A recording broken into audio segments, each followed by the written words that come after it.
Warahmatullahi wabarakatuh. Ketemu lagi bersama saya Barok Mahri yang memiliki akun TikTok Barok Mahri, BAROCKMACHRIE. Nah, di sini nih Rek, aku terima kasih kepada sampean semua yang udah mengikuti akunku, dan aku di sini Rek yang udah melihat videoku yang tentang begal, tentang curanmor yang ada di Malang. Aku cuman memberi waspada, bukan memberi kepanikan kepada warga. Gunanya apa Rek? Sampean waspada, sampean waspada, kita itu bisa kerjasama sama polisi. Jadi gini Rek, umpama nih sampean ketemu begal, ono curanmor, langsung hubungono polisi, kantor polisi terdekat ndek ngene cideke omamu. Ya, omahe sampean. Ngono lho. Ojo sampai sampean iki nggae apa ya, hakimi sendiri. Akhirnya kok ini tugasnya polisi ki ya apa? Kok akhirnya pertanyaan-pertanyaan ngono sampean iki. Polisi ki wis njogo awake dhewe semaksimal mungkin. Cuma nak sampean gak percaya mbek polisi, yo eman. Apa gunanya polisi? Iya, betul apa betul? Nah, saiki aku klarifikasi. Jadi buat kalian semuanya warga Kota Malang yang panik karena videoku, aku minta maaf. Aku duduk nggak ikon wedi Rek, duduk nggak ikon panik. Iki aku mek nggae sampean-sampean iki waspada dengan kondisi sekarang ini. Ya, mudah-mudahan paham, biar gak gagal paham. Sorry, aku gak bikin sampean panik, tak baleni meneng. Aku gak bikin sampean panik. Ya, akunku Barok Mahri. Ya. Assalamualaikum warahmatullahi wabarakatuh.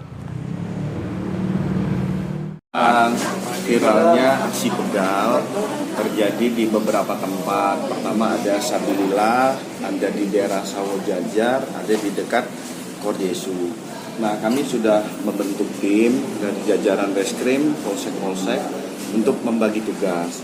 Artinya polisi tidak mesti harus bergerak karena belum ada korban yang melapor. Tapi dari informasi di masyarakat, media sosial, kami pasti sudah bergerak di beberapa tempat, termasuk dibantu oleh teman-teman media dari masyarakat, informasi terhadap korban. Nah, ada yang diduga korban di Korjesu sudah kita temui, kita akan mendalami itu.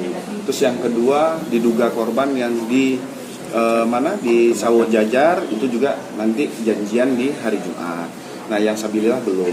Nah, kami juga akan melakukan pendalaman terhadap TikTok saudara perempuan yang berkacamata, termasuk laki-laki yang berkumis berjenggot pelontos.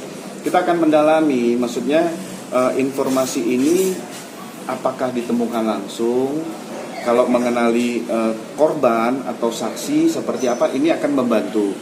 Jujur kami sampaikan, kami sudah memprofiling beberapa orang pelaku, tapi kan harus match antara ciri-ciri yang disampaikan oleh korban terhadap pelaku yang melakukan, karena memang pelaku-pelaku ini merupakan residivis yang memang menjadi pelaku-pelaku jalanan dalam hal begal.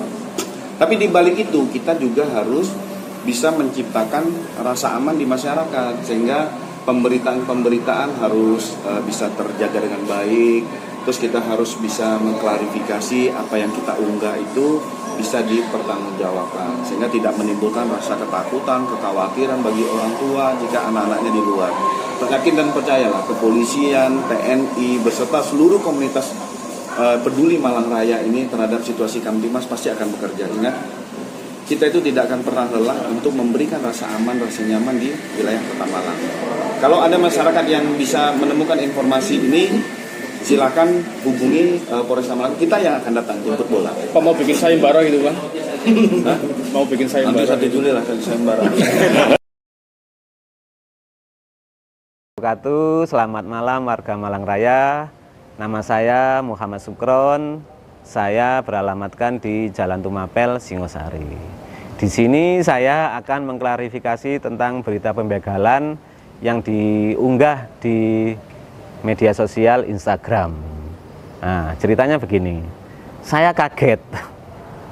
Tiba-tiba kok ada berita, ada informasi bahwa ada sebuah konten yang memberitakan tentang berita pembegalan yang kebetulan waktu dan tempat TKP-nya itu kok persis sama dengan keberadaan saya saat itu.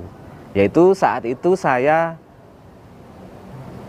ada di Jalan Ranugrati, Sawo Jajar, tepatnya di jam 16:15 ya. Saat itu saya memang berada di sana. Saya kebetulan ada keperluan, yaitu hendak membayar hutang ke teman saya ya. Waktu itu karena saya sudah ditagih dan saya nggak ada uang sama sekali di dompet saya, di saku saya nggak ada, di ATM pun saya juga nggak punya. Kemudian saya berinisiatif telepon ke istri saya dengan harapan supaya istri saya membantu saya untuk segera mentransfer sejumlah uang yang saya perlukan untuk membayar hutang saya itu tadi. Namun saya ketika waktu telepon itu saya bilang kalau saya dibegal. Ya, ini di dalam konteks keluarga itu ya mohon maaf, kadang-kadang seperti ini nih saya secara jujur bohong terhadap istri saya. Ya. Nah, istri saya kemudian kaget. Setelah saya pulang, saya ceritakan kejadiannya pembegalan saya itu, panik istri saya, bingung. Mungkin yang namanya perempuan ingin curhat ya, membagikan perasaannya yang kalut itu ke adik saya. Kemudian adik saya diceritakan peristiwa yang saya ceritakan tadi.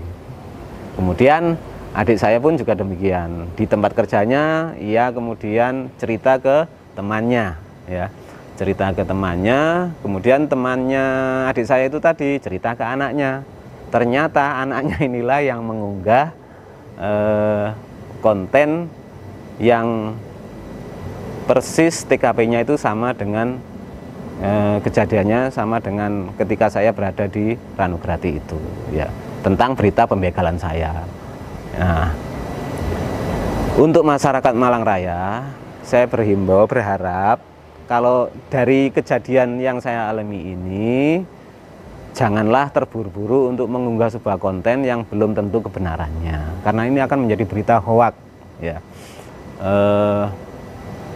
Di samping itu, kalau menemukan kejadian-kejadian kriminalitas, entah itu penjamretan, pembegalan atau yang lainnya, segeralah, harapan saya segeralah masyarakat itu cepat melapor ke kantor polisi atau tinggal telepon saja ke 110.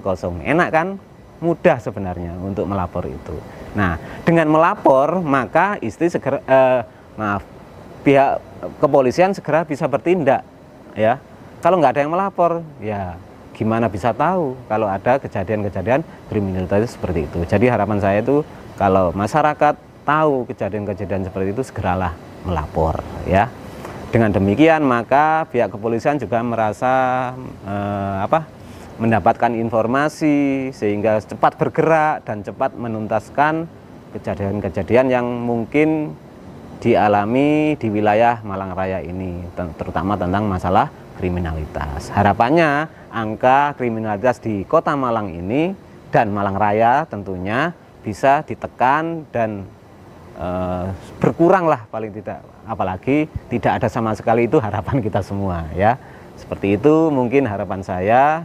Jadi cobalah jadi peristiwa yang saya alami ini jadikanlah suatu pembelajaran, ya. Janganlah cepat-cepat menyebarkan berita yang belum tentu ada kebenarannya. Mungkin itu yang bisa saya sampaikan kepada masyarakat Malang Raya.